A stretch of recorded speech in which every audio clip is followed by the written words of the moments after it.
Vamos conversar um pouco sobre esse dia 13 de novembro de 2022, o dia aí dedicado ao Dia Mundial dos Pobres, e vamos conversar um pouco sobre essa mensagem do Papa Francisco para esse dia.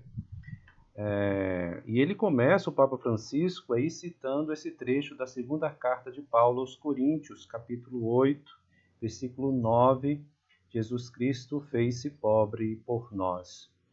Vamos lembrar que a cidade de Corinto, uma cidade portuária na época de Paulo, várias culturas ali misturadas, muito movimento e também muitos pobres,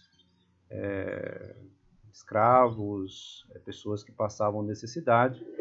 Isso também até mesmo dentro das comunidades começou a acontecer divisões.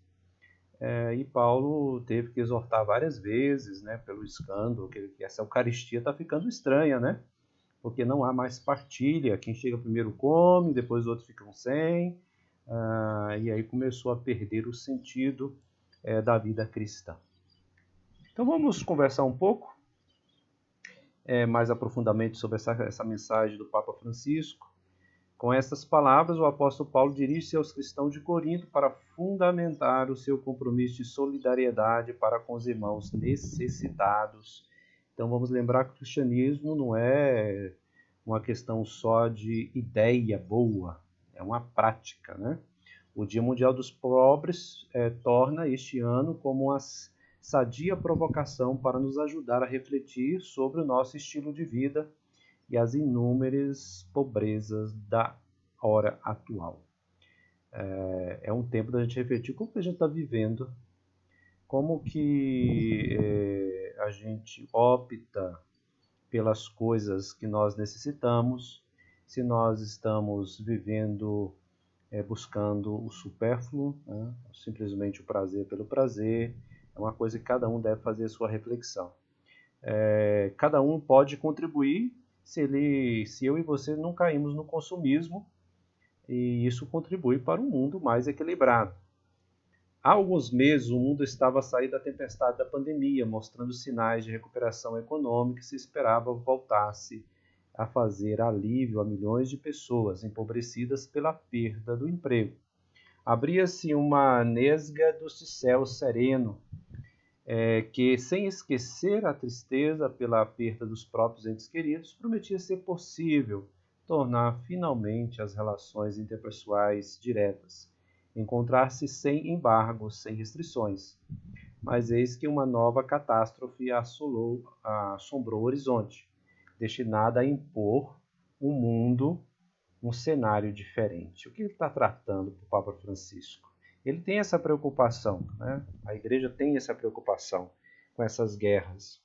Então ele cita a guerra da Ucrânia, mas não só ela. Alguém pode falar, não existe guerra só na Ucrânia, aí fica falando só da Ucrânia. Tem gente aí que fica falando essas bobagens, né?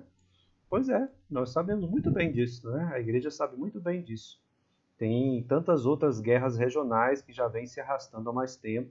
Esta é mais uma, ou seja, e uma que pode causar aí consequências, né, de fome por todo o mundo, né, agravar a situação. O quadro apresenta-se mais complexo devido à intervenção direta de uma superpotência, que pretende impor a sua vontade contra o princípio da autodeterminação dos povos. Então, a Rússia, né, invade um país, mesmo contra aí a vontade das Nações Unidas, e ela continua a dizimar aquele povo, matando de várias formas, violência, né, mulheres sendo violadas, crianças sendo mortas, e nós sabemos disso, né? Vemos repetir-se cenas de trágica memória e mais uma vez as ameaças recíprocas de alguns poderosos abafam a voz da humanidade que implora a paz. Todo mundo falando, para com isso, né? Vamos conversar. E, infelizmente, o poder, aí, o desejo de poder, de controle, né, é maior do que a procura de paz. Quantos pobres gera a insensatez da guerra, né? Até mesmo entre nós aqui no Brasil há consequências.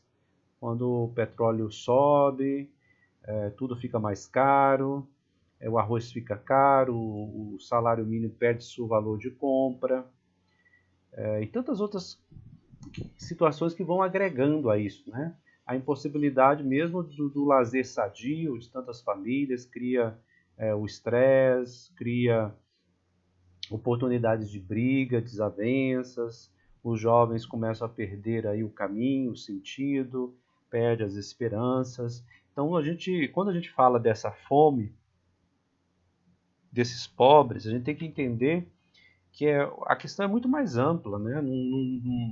É lógico que em primeiro momento se tem que matar a fome, né? Mas ela também se estende às relações, ao afeto, às relações afetivas, a relação entre a função de pai e mãe, os filhos, o trabalho, até mesmo a vida espiritual. Deportação de milhares de pessoas, sobretudo meninas e meninas, para os desenraizar e impor-lhes outra identidade.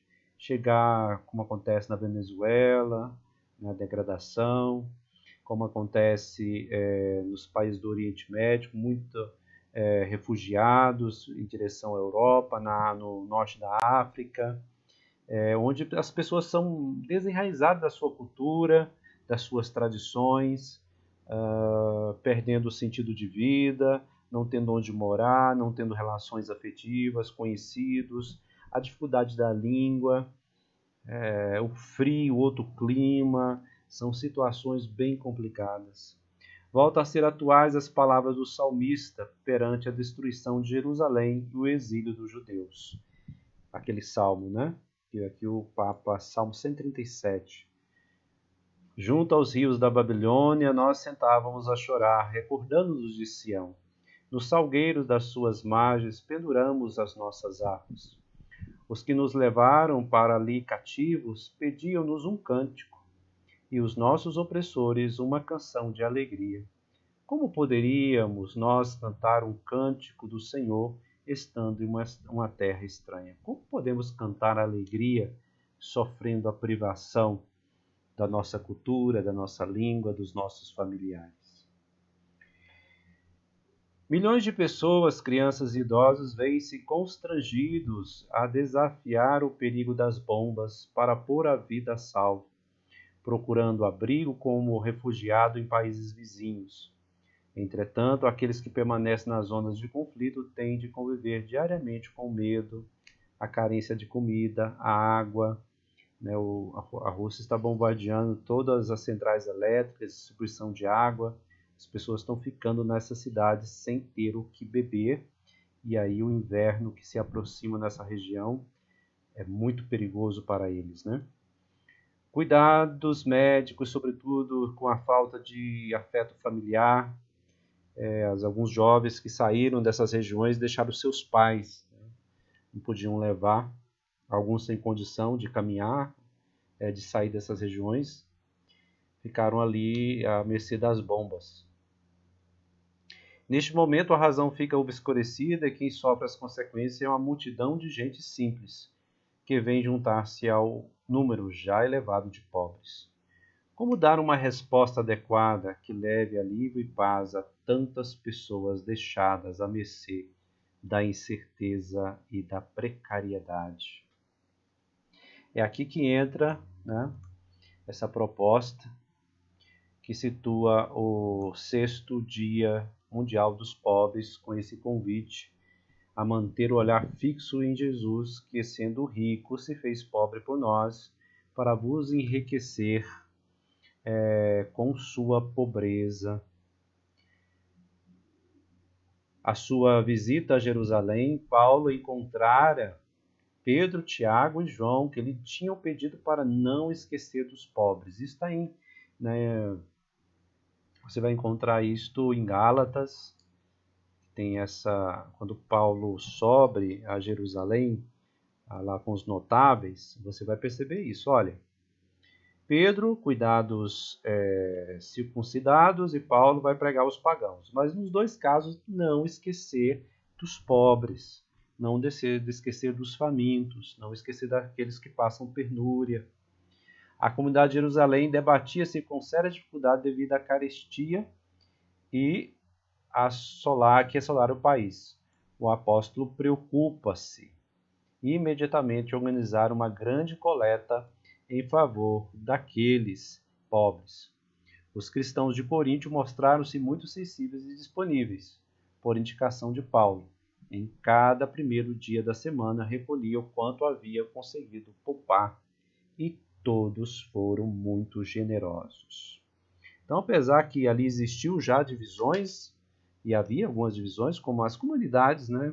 Somos igreja santa e pecadora, mas também um coração aberto, uma igreja que, apesar de suas feridas, ela se abre à compaixão, se abre a voltar-se a essas pessoas necessitadas.